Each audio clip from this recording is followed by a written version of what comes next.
He has ordered his Department of Justice not to be accountable to members of Congress, to not allow us to do our oversight duties. Many of you were around when we went to the Whipple Federal Facility, which is a detention processing center, where they ultimately denied us full access.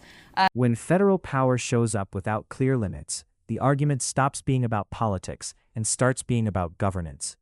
This moment matters because it puts a spotlight on what happens when accountability breaks down, when agencies answer upward, not outward, and when citizens are left guessing who is in charge and who is responsible.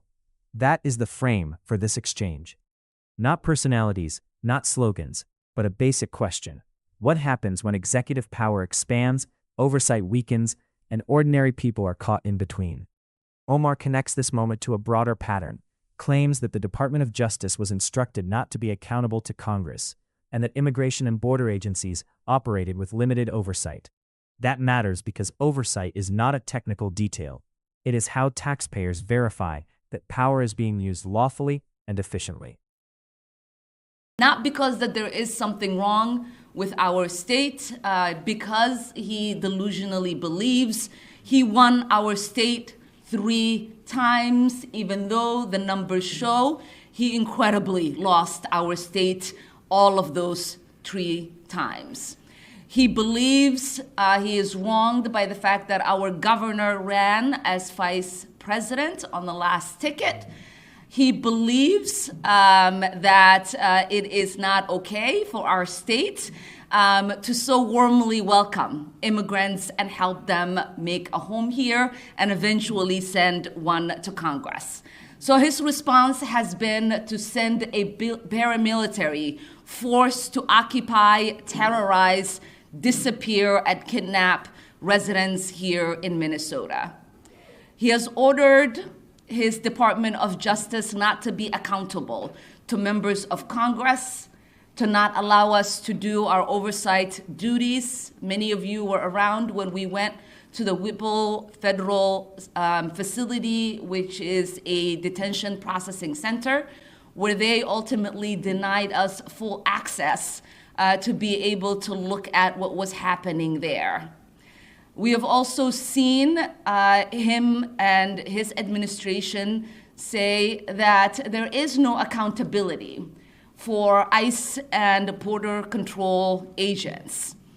And that has resulted in an American citizen being shot in the face, American citizens being put in a cell designated for American citizens at an ICE facility, people being held for 3-4 hours without notification to their family, to their lawyers, to their members of Congress, and being disappeared somewhere in this country. It has led with a 6-month-old baby being hospitalized. This is clear brutality that we are facing. And it is unconscionable, the level of unconstitutionality that this administration has authorized. I know that the president oftentimes says Ilhan is hanged up on the Constitution because that is what we take an oath to. Our oath of office says that we will uphold the Constitution. He might want to disregard it, but I will uphold that oath until my last dying breath. And so with that, I introduce our incredible whip, Whip Catherine Clark. Thank you. This moment is not ultimately about who you trust or dislike. It is about whether democratic systems can restrain themselves under pressure. When oversight weakens, every administration inherits a more dangerous toolset than the last. And once that happens, the debate stops being partisan and starts being permanent.